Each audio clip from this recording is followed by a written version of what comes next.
菲律宾和美国周一起恢复2020年因疫情而被取消的年度联合军演。值得注意的是，在宣布这项安排之前，美菲两国国防部长通电话讨论了此次军演、南海局势和最近的地区安全局势。美菲此时恢复联合军演是否意在南海？美国近期频频插手南海局势，到底有何企图？来看报道。据报道，菲律宾武装部队总参谋长西里利托·索贝哈纳中将4月11号表示，菲律宾与美国定于周一启动为期2周的2021年度肩并肩联合军事演习。肩并肩是菲美年度常规联合军演，受疫情影响，菲美取消了2020年度肩并肩联合军演。今年重启的联合军演也因为疫情原因，规模比往年有所缩减。索贝哈纳说，以往的肩并肩军演有多达7600名军人参加，但此次军演只有700名美国军人和1000名菲律宾军人参加，部分演练将通过线上方式展开。从今年年底，甚至从去年下半年开始，像包括美国和周边国家，甚至一些域外国家，在南海的军事活动已经非常频繁了。第二点呢，就是肩并肩军演是美菲之间持续很多年的一个最大规模的一个军事演习，所以实际上我觉得呢，这个呢，就是说他们要继续加强他们自己这个传统上的一些军事合作，这个也是非常正常的。那么第三点要看的就是，虽然他每年都举行这个肩并肩，但实际上每年他举行的科目、地点都是非常有选择性的，所以我觉得这一点上是我们可以持续关注的。值得注意的是，就菲律宾方面宣布重启军演的同一天，美国国防部长奥斯汀与菲律宾国防部长洛伦扎纳通电话，双方都表达有意恢复联合军演。奥斯汀还重申了美菲访问部队协议的重要性。据悉，该协议签订于1998年，协议规定了美方军人、军事相关人员以及军事装备进入菲律宾的条件、活动范围以及可获得的便利，包括双方举行军演的相关安排。菲律宾2020年2月曾宣布将终止访问部队协议，但随后以当前区域情势的变化为由，暂停终止这一协议。据报道，美菲防长还讨论了所谓中国船只在牛轭礁集结一事，并提出深化美菲防务合作的建议。其实这并非美菲两国高官首次通话讨论与南海有关的课题。此前，美国国务卿与菲律宾外交部长对在牛轭礁的中国船只也表示了所谓关切。中国外交部发言人赵立坚上周五在例行记者会上就表示，牛轭礁是中国南沙群岛的一部分，中方渔船在牛轭礁海域生产作业和避风合理合法，无可指责。美方罔顾事实，执意将中方渔船称为海上民兵船，并一再援引非法无效的南海仲裁案裁决，试图否定中方在南海的主权和权益，这完全是别有用心的，不可能得逞。近期美军在南海动作频频，南海战略态势感知计划平台发布最新消息称，据卫星影像显示，11号美海军罗斯福号航母正位于黄岩岛西北方向活动。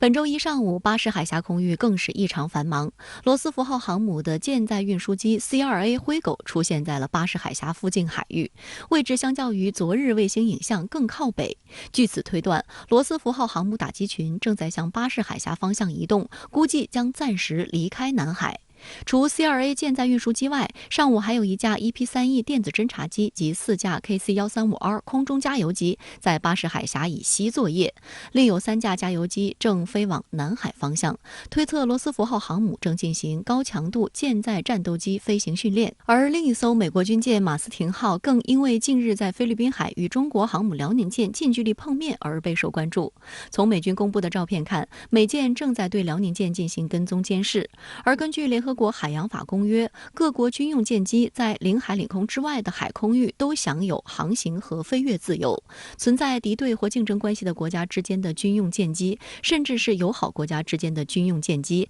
在沿海国领海领空以外进行相互跟踪监视是很正常的，只要遵守国际避碰规则，保持安全距离，避免相撞或其他意外事件即可。有专业人士认为，从照片来看，单就舰艇操作而言，中美军舰之间的距离在正常范围，不属于危险接近。但假若当时辽宁舰编队正在进行训练演习，有实际使用武器的科目，就会很危险。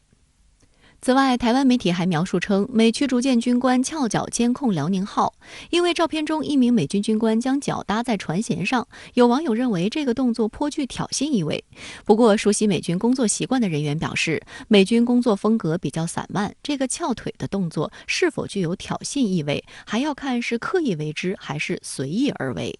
不过，有分析指出，这张照片毕竟拍摄地点在菲律宾海，联系到美菲即将举行军演，美军在社交媒体发布照片，某种程度上在提醒相关区域国家与美国军事上协调合作的所谓重要性。美国呢，它要展示自己在南海的这种军事实力的存在，那实际上某种程度上也是展示了它对要遏制中国在这个南海这个区域，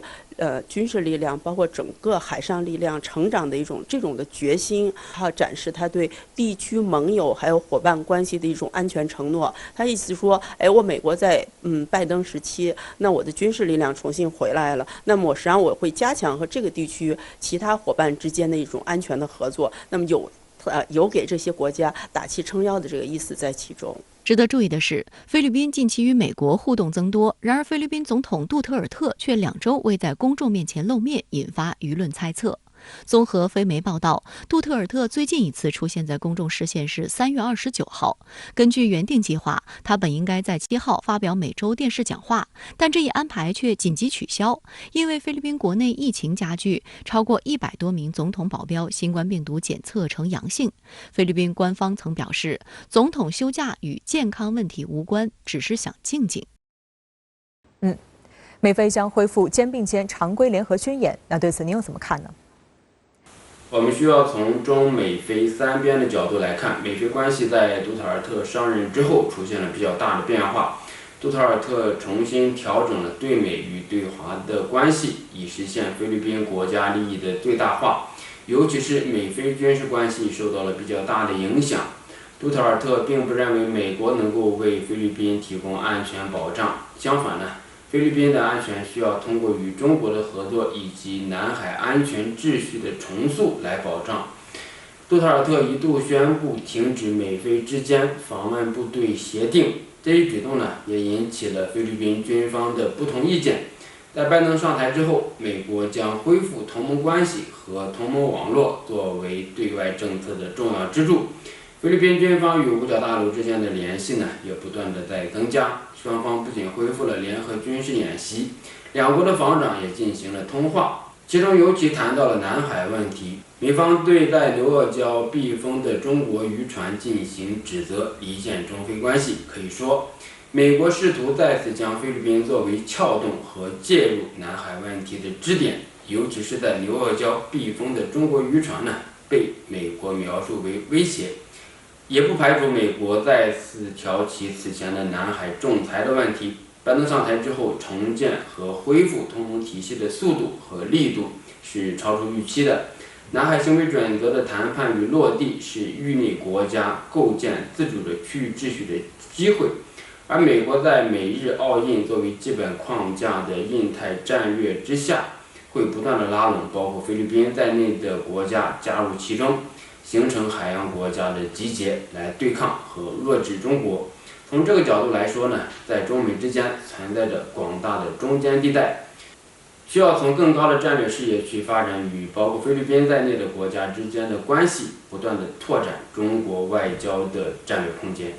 好，谢谢孙兴杰先生在线和我们分享您的观点，谢谢。